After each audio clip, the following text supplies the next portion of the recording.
GreatTastesMV.ca is your online source for over 500 tried and true recipes, full episodes on demand, and exclusive behind-the-scenes content, including features on Manitoba's farm families. Subscribe today. Noodles tonight on Great Tastes of Manitoba and Manitoba beef producers. We're here with Chef Anna Boris. And so, of course, beef, you can serve it with pretty much anything, but you wanted to kind of do something noodly and just sort of like a comfort food kind of situation is my guess. Yeah. So we're going to recap those recipes in just a second. But before we do that, of course, Prairie tradition is the fall supper. And we're going to head out to one tonight in Darlingford, Manitoba, here on Before the Plate. Check it out. There's only about 150 people maybe living in town. Best thing about living in this community is the people and the community itself.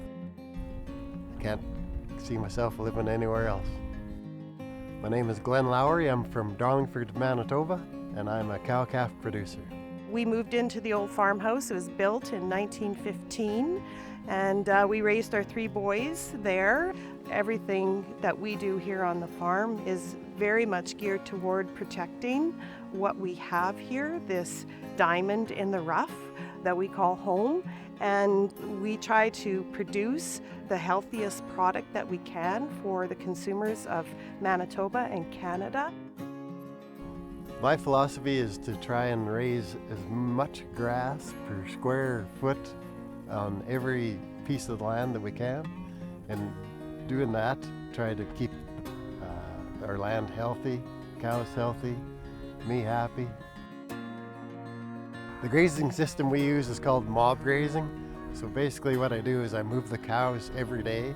So that's really beneficial to the land and the grass and the cows too. They look forward to seeing me and my dog come out in the morning to go out to move them for the day.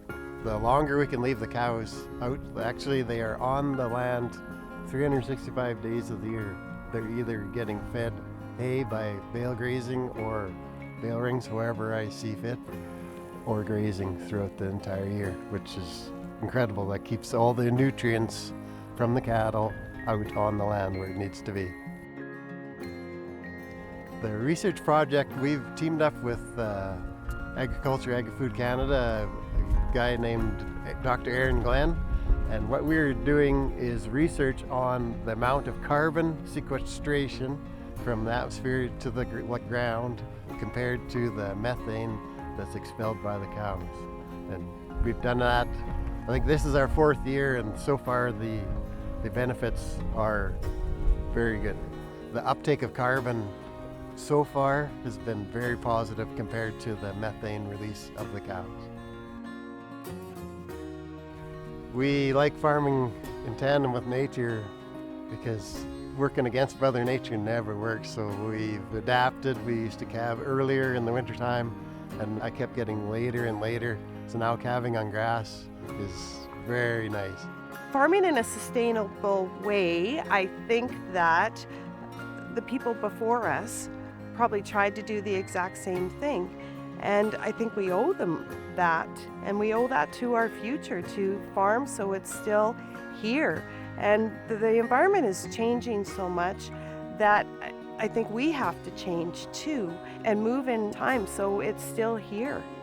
What I enjoy most about being a farmer is stepping out into my office every day, right here. And there's nothing better than walking out in the morning and the birds are chirping and you see a deer toodalooing along, and it's very rewarding to see what you've done and see some results as well.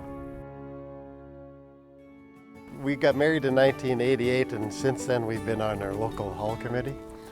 So that's been quite a few years, and also I'm a part of our local fire department since 1995.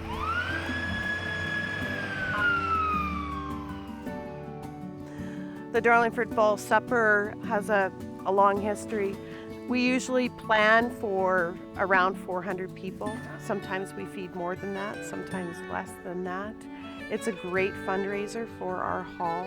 So yeah, it's a lot of work, but it is well worth it at the end of the day. It's so well supported by the surrounding communities. And we have such an amazing core of people that have so much history tied to the community that it makes it so fantastic. Volunteers are huge. That's the backbone of every small community when we want it to maintain the way it is and try and make it a better place. So Anna, you clearly know your stuff in the kitchen. You are a Red Seal chef, but the thing is, like, you just make cooking so much fun, and I had a blast tonight. I'm sorry. I hope you enjoyed yourself as well. I know everybody enjoyed themselves.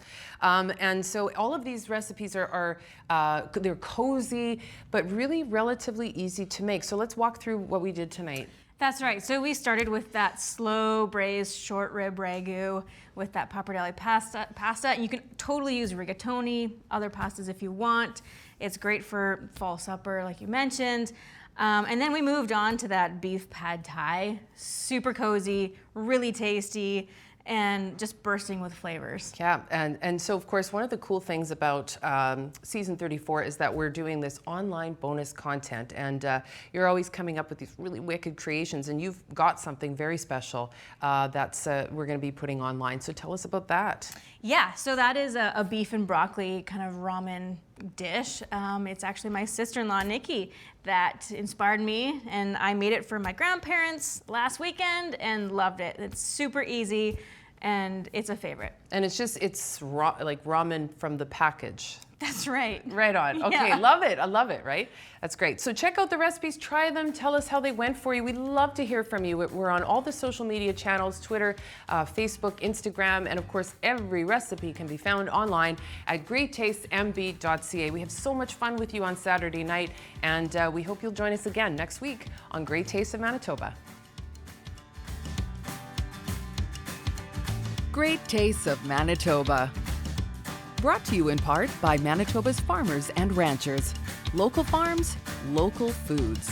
Great Tastes is sponsored by the Government of Canada and Manitoba Agriculture through the Sustainable Canadian Agricultural Partnership.